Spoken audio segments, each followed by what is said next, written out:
Now if you take this example of the calculator, now when I enter the value as 10 and then 20, so it displays the output as 30. Now when I want to again do the same process, that is when I want to add another two numbers, say for instance if I want to add 10 and then 30, now what I have to do is I have to re-enter this 10 plus 30. So now which means that even though your process is at the same, that is your process is always going to be adding two numbers, so even though the data varies, what you do in this case is you repeat the steps in order to attain that particular task, right? So but in case of programming language, now what you can do is, now you have a memory block which is allocated for the first number, and then you have the memory block which is allocated for the second number.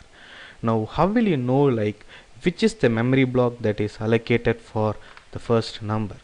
So in order to have an identification to the memory block that is allocated, so now what they generally do is they just give a name to that particular memory block. Say for example A is the first memory block, and then they give the second memory block as B, and then the result memory block they name it as C. So now what happens is A, the memory block A has the value of 10, and then the memory block B has the value of 20, and the memory block C will always have the value of A plus B, that is nothing but C. So now how you write the C is like something like C is equal to A plus B, so which will be the value of this particular memory block. Now in this case what happens is, now if I just change the value of A or B, for instance if I just change the value of B as 30 over here, now automatically this value will be changed because this is equal to C is equal to A plus B, so now this becomes 40. So in this scenario it is not necessary for you to redo all the stuffs right from the beginning, because the operation is always going to be the same, that is addition of two numbers A plus B. So now in this case, now whatever value you give for A and whatever value you give for B will be added, and then the result will be always in C. So in this case you don't redo or recreate right from the scratch in order to deal with different values. So this is, we are able to attain this because only because of the name that you have for this particular variable. So now I can say A is equal to 50, then A becomes 50. If I say B is equal to something like 40, then B becomes 40. Since you have told C is equal to A plus B, then automatically C will become 90. So if you see, I just changed the values, but the operation is done automatically. So now this is the generalization concept where you can easily reuse your particular module with different sets of values. Now the name that you give for this particular memory block, for any memory block, the name that you give is actually called as the variable name.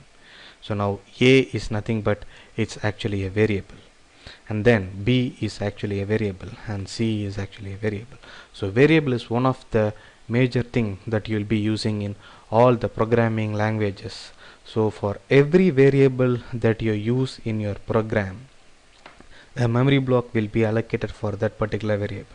Now if you take the example of adding two numbers will have three variables named A, B and C. So the variable names can be anything. It can be num1, num2, and then this C can be res, so result or whatever it is. So but there are some rules in order to name a particular variable, like it cannot have special characters, or it cannot start with a number. So like that you have some specific rules for variable naming, so which we'll be studying in the first chapter, that is introduction to C. So now this is actually the variable, and then if the value that is present inside the variable is nothing but the constants. So 50, 40 and 90, all those things can be termed as constants. But there is also another meaning or a definition for this constants. So a constant is nothing but whose value will not change during the execution of the program. That is, in the first line of your program, I can say a is equal to 10. So then the memory block a will have the value of 10. And immediately in the second line, I can say a is equal to 30. Then after the execution of the second line, immediately the value of a will become 30. So here the value of a can change inside your program at any particular point of time. But if I say that a as a constant variable, so inside your program, which means that you can never change the value of a. So first, if I say constant a is equal to 10, then that's it. So you can never change the value of this a throughout your program. Throughout your program, a will always have the value of 10. So a constant is nothing but whose value will not change during the execution of the program, and then a variable is nothing but the name given to that particular memory block, or a variable is nothing but whose value can change during the execution of the program.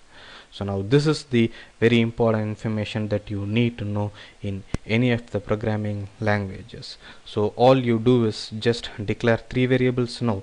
So now if I just slightly remodule the steps that we have seen for adding two numbers, now I can say give me the input of a, and then in the second line I can just tell him to give me the input of b, and then in the third line I will say c is equal to a plus b, and then in the last statement I will ask to the computer to print the value of c. So now this will be the simple step that I need to follow in order to find the sum of two numbers. So when the computer executes the first statement, input a, so it asks a value from the user. For a, the user enters as 100, and then in the second line, now it asks to input the value for b, the user gives 200. Then when it executes the third line, it makes c is equal to a plus b, so it makes the value of c as 300, and then in the fourth line it just prints the result on the screen or in the monitor so that the user can see what is the result. Since you are printing the value of c, it prints the result 300 in your screen. Now again, if I execute the same program, now it again asks the value of a. Now the user can give the value of a as 20, and then for b, the user now can give the value of 10, and immediately the value of c will become 30, and then it displays the value as 30. So now this is what you generally follow in any programming language. So this is the steps that you need to know in order to solve the particular problem.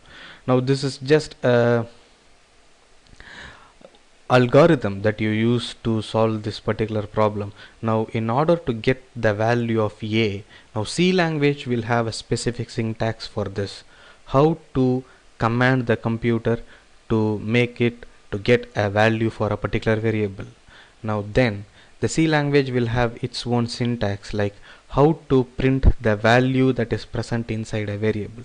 So now all you are going to learn in the rest of the chapters is all the syntaxes of these kind of steps that you actually have created in order to solve a particular problem. So these are the basic informations that you need to know before starting any of the programming language. So in the next chapters we are going to see or deal or write real programs, simple programs, in order to learn the syntaxes of the C programming language. Stay tuned.